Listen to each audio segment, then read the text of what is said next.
A pleasure to meet all at last, and welcome back once again to HJN Super Graphics. Well, here we go. We got ourselves some more stuff worth talking about here, and you might recall when I've actually talked a bit about the Call of Duty Modern Warfare Retold series.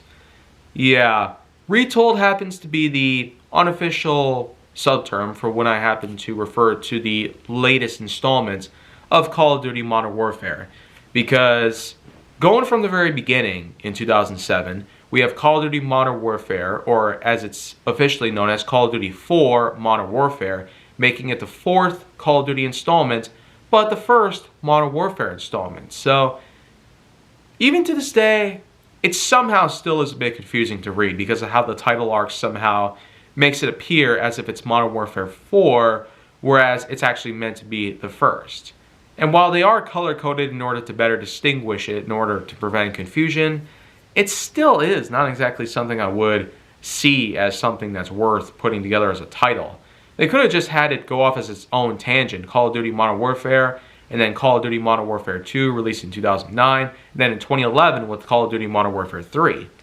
Of course, there never was an actual Call of Duty Modern Warfare 4 that came out after 2011 because the third game did all that could to not only end the story with the hanging of Makarov, but the thing is, they killed off a lot of main characters by the end of the game, and while a few are still around, it'd be a bit hard to imagine a fourth Modern Warfare title without all that much source material worth covering.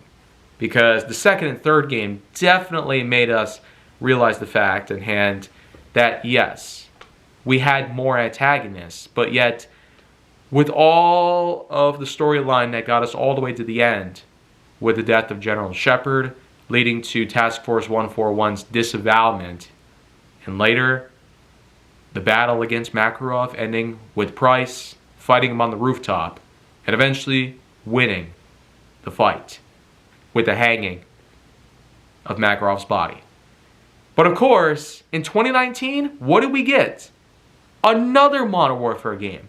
It pretty much came out of nowhere. And on top of that, wouldn't you know that Captain Price's own voice actor happened to come back for another round. So that actually did get us a bit riled up at first. But having played through the first game, I've discussed my own intuitions on that game and my overall outlook on it as a whole. It's just insane. Especially with a kid handling a gun against Barkov's forces. Where the heck is Zakhaev? Shepard? Makarov? I mean, these were technically made to be like remakes of the original games. But no, they're in fact labeled as soft reboots. Yeah, don't joke. The first game itself was pretty different compared to what the first original Modern Warfare game was like. But here's the problem. It's called Call of Duty Modern Warfare. Nothing else. Compare that to the original, which is called Call of Duty 4 Modern Warfare, though many of us just simply know it as Call of Duty Modern Warfare without the 4, because the confusion itself was already there, and even today, some people might not look at it as simply a Call of Duty Modern Warfare title, but with Call of Duty 4 in there, it's just a bit of a mix-up confusion. But of course, Retold is the subtitle that I had given to Modern Warfare itself, just to remind us that it is in fact a soft reboot of the original, a retelling of the original, or reimagining of the original. It's a retold story. So there you go, Modern Warfare Retold. Whether it's there or not probably doesn't matter all that much, but it's there for distinguishment. Anyways though, in 2022, 3 years later, we actually got a sequel, Call of Duty Modern Warfare 2 Retold. But what does it do in comparison to the original? Well, obviously the death of Barkov meant there wasn't going to be any more of him. And with all the new allies and new characters that we met alongside the old memorable bits that we have recognized from the older Call of Duty Modern Warfare titles, I mean, we have Price, Soap, and others. But the second Retold title does in fact allow us to come face to face with some of our other favorite characters from the Modern Warfare series. There's Simon Ghost Riley, for instance. There's Gaz, and we even got ourselves a few other members.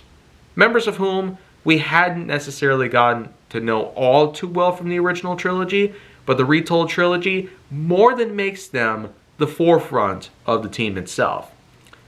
And the second game, while it does do things a bit differently than the first, the main thing about this story is that it actually does lead up to, what do you know, the likes of Task Force 141 teaming up with the American military in order to take down a much bigger threat.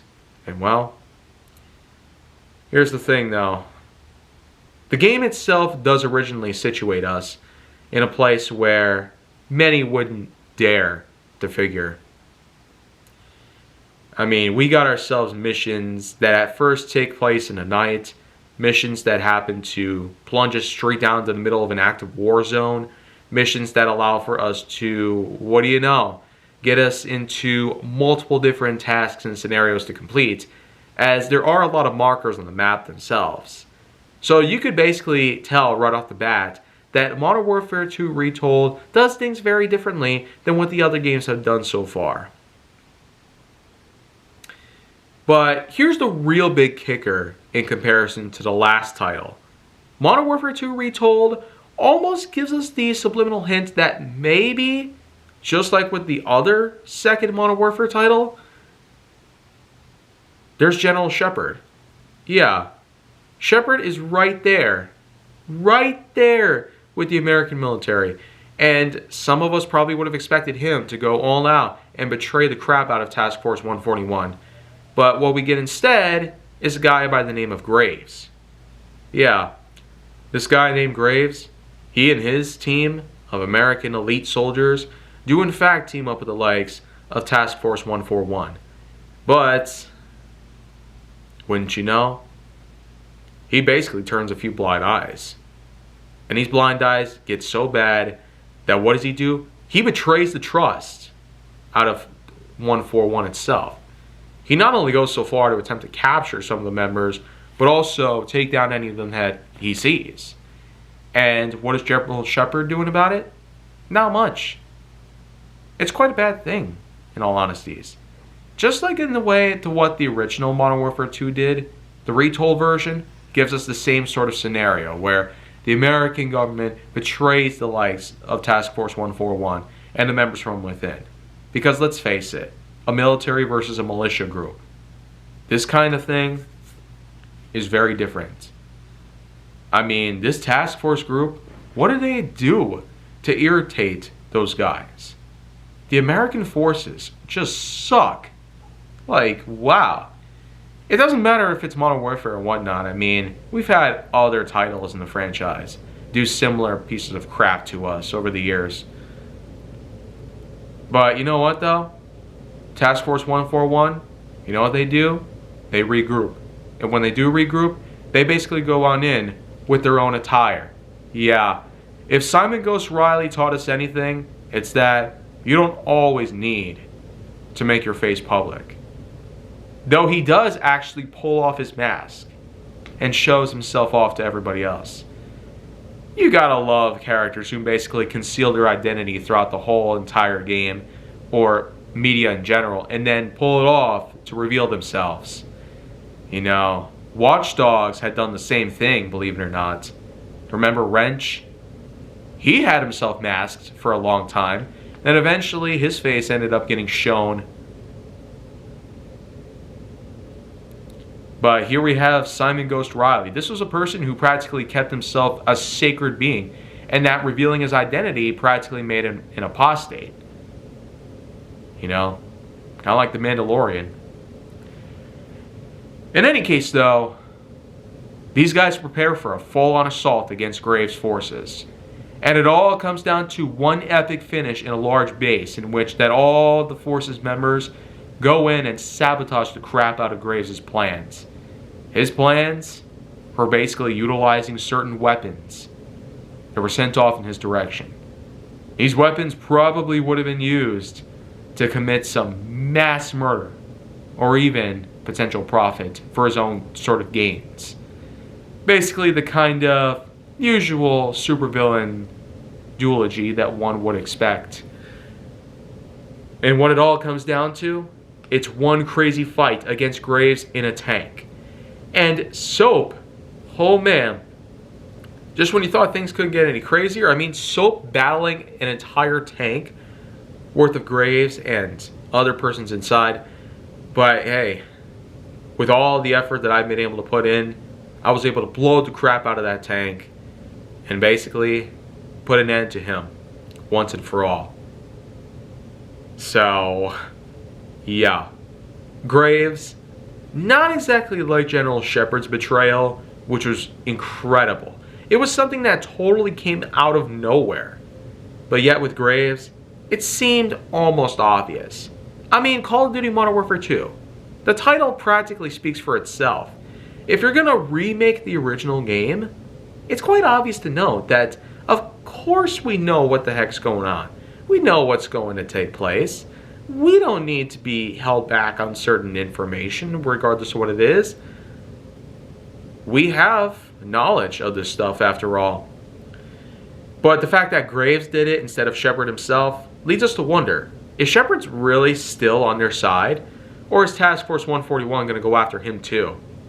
Well, of course, a third Modern Warfare Retold title came out the following year in 2023. And what I will do is talk a bit more about that. But first, let's get onto the multiplayer function. It's safe to say that Modern Warfare 2 Retold's multiplayer function is probably one of the best multiplayer gameplays I might have ever played in Call of Duty history. No doubt about that. And I've played a lot of great multiplayer functions, like there was the unique variety of Black Ops 3 and Black Ops Cold War, and there was also, I will even admit that Infinite Warfare had itself a unique selection as well. And while the original Modern Warfare trilogy and even the Retold trilogy have unique maps and layouts, the one thing about Modern Warfare 1 Retold's gameplay in the multiplayer function was that every time you die, you had to wait several seconds before respawning, and there was usually an overhead camera that would then pan downward to your own first-person perspective, which got a bit tedious over time. I mean, having to wait a few seconds for a respawn was not something that felt necessary here. But in the second game, they managed to fix that problem. We now get instantaneous respawning, as much times as we need so. But it all mostly depends on the connection of the server that you play on, and more so when you get to realize that these multiplayer matchups can be much bigger than the norm. I mean, we're able to fit over 30 players in total, which, for the most part, that's a lot more than what the usual Call of Duty contender is like. And it's no wonder, because the file size for Call of Duty Modern Warfare 2 Retold itself is an impressive 100 plus gigabytes. So, the game itself is already gigantic. But with the addition of the campaign, multiplayer, as well as other such add-ons that you might add on to it, as they do often offer up a lot of things for the multiplayer mashups, and they've been doing it to Call of Duty Modern Warfare Retold since day one.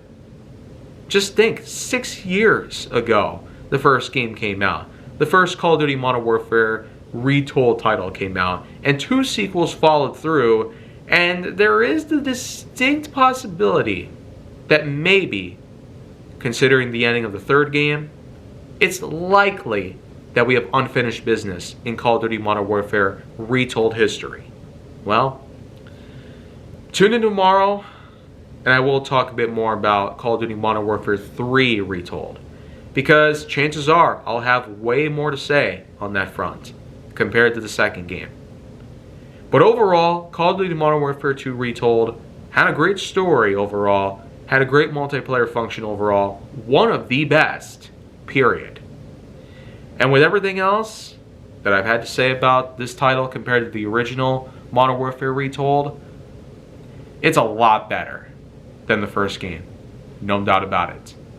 It's not only the fact that you got Task Force 141 completed with the likes of Riley, Gaz, and other members that are so well known over the years, but the addition of other players that were not as well known or well received, that at least is a great thing to know. And with the addition of the other characters that we had also gotten in the first game as well, coming back with some more action for the second game, it sure is a nice note here that we're not only getting back to the original roots of what the original Modern Warfare trilogy had shown us over the years, but these newer characters do seem like they're not only necessary, but significant for the plot itself. With how much bigger the story has gotten in this title compared to the original, with more antagonists to worry about and more people to deal with over time, how does the third game fare?